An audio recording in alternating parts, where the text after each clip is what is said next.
नमस्कार दोस्तों, अब हम आपको बताएंगे संतुलन, बैलेंस। सन 1923 में दुनिया के सबसे अमीर व्यक्तियों में से 8 लोग मिले। अंदाजा लगाया गया कि उनकी संपत्ति का जोड़ अमेरिकी सरकार की उस समय की कुल संपत्ति से भी ज्यादा थी। इन लोगों से ज्यादा कौन जानता था कि जीविका कैसे कमाई जाती है और दौलत कैसे जोड़ी जाती है। अब आइए देखें कि 25 साल के बाद इनके साथ क्या हुआ। ये एक महत्वपूर्ण वीडियो है सफलता के जो हमारी सीरीज चल रही है उसमें, इस पर आप गौर फरमाइएगा। पहला, सबसे बड़ी स्टील कंपनी के मालिक चार्ल्स श्वाब उधार की पूंजी पर 5 साल तक जिए और फिर वे दिवालिया होकर मर गए। दूसरा, सबसे बड़ी गैस कंपनी के प्रेसिडेंट हार्वर्ड हब्सन पागल हो गए। तीसरा, एक बहुत बड़े व्यापारी आर्थर क्यूटर दिवालिया होकर मर गए। चौथा, न्यूयॉर्क स्टॉक एक्सचेंज के प्रेसिडेंट रिचर्ड व्हिटनी को जेल जाना पड़ा। पांचवा, राष्ट्रपति के कैबिनेट सदस्य अल्बर्ट फॉल को जेल से इसलिए छोड़ दिया गया ताकि वे अपने जीवन के अंतिम दिन घर पर बिता सके।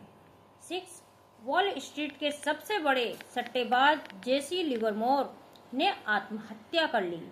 7, दुनिया की सबसे बड़ी एकाधिकार कंपनी मोनोपोली कंपनी के प्रेसिडेंट इवार क्रूजर ने आत्महत्या कर ली।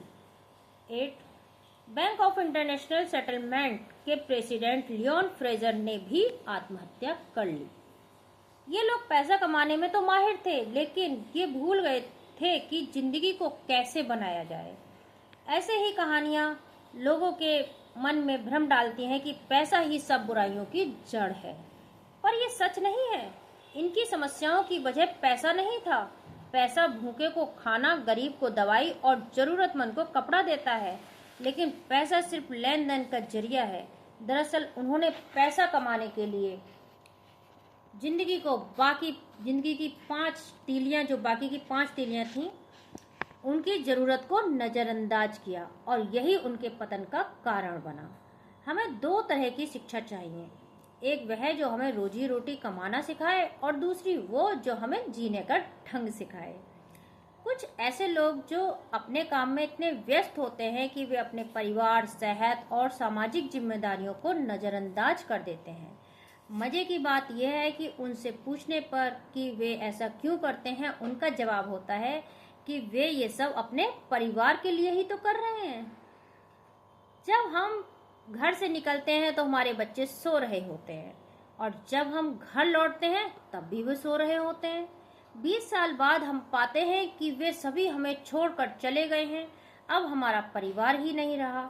बड़े दुख की बात है। नमस्कार दोस्तों।